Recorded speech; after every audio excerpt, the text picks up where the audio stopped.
President Joe Biden commemorates the 20th anniversary of the September 11th attacks on the United States on Saturday by visiting each of the sites where hijacked planes crashed in 2001, seeking to honor the victims of the devastating assault.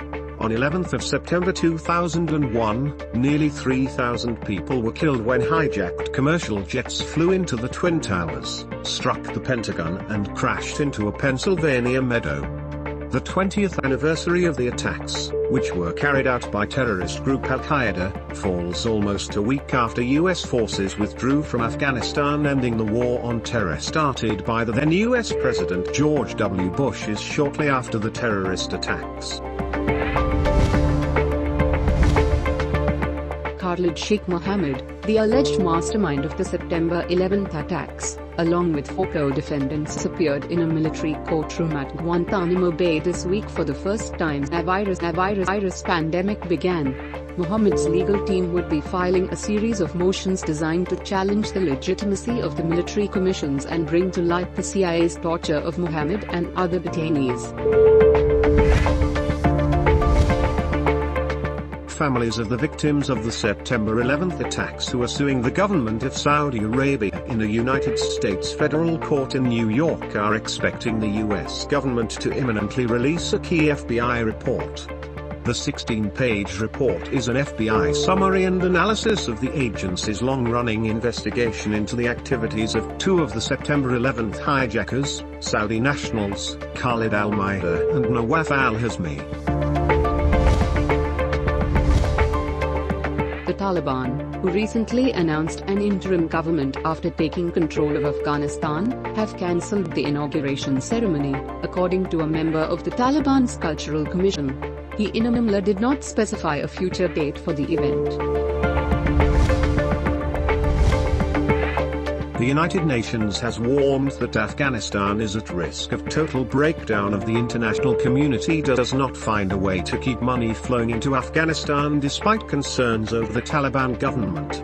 Nearly $10 billion of Afghanistan's central bank assets are currently frozen overseas and considered key leverage over the new administration.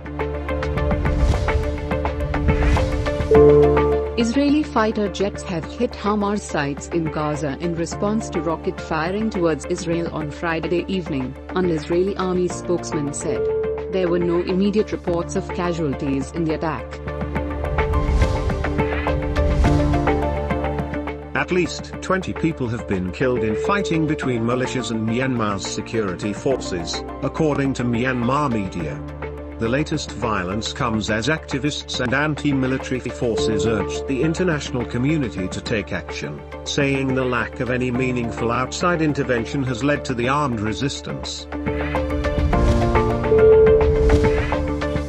Haiti's chief public prosecutor invited Prime Minister Ariel Henry on Friday to meet with him next week to explain why he spoke with one of the main suspects in the assassination of former President Jovenel Moise on the night of the crime.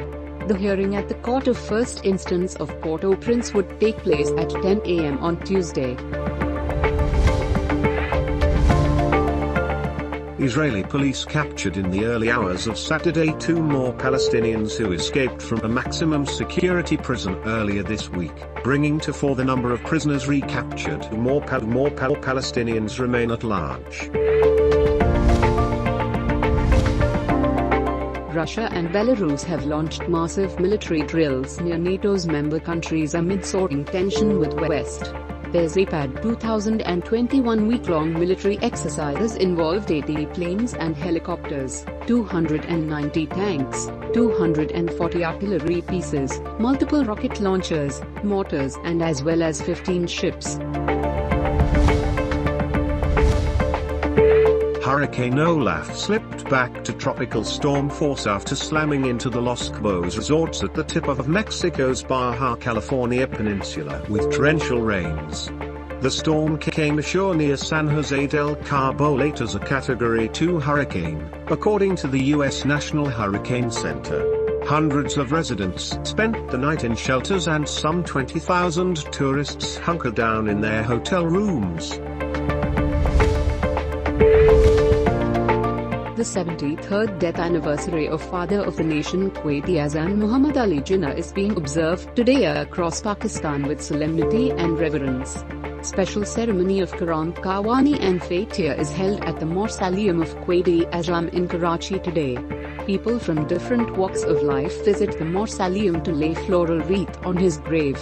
Father of the nation Kuwaiti Azam passed away on 11th of September, 1948 shortly after achieving freedom for the nation.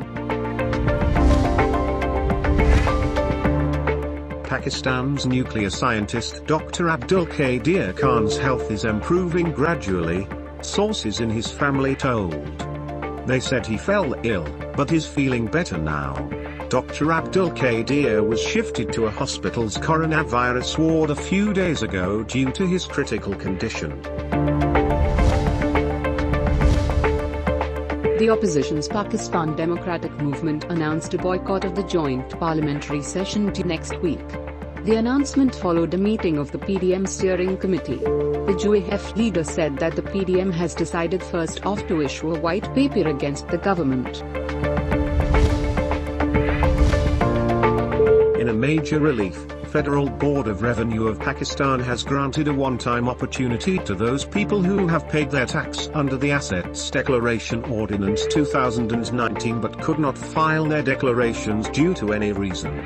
The Assets Declaration Ordinance 2019 was promulgated on May 14, 2019 for the payment of tax and declaration of corresponding assets by June 30, 2019.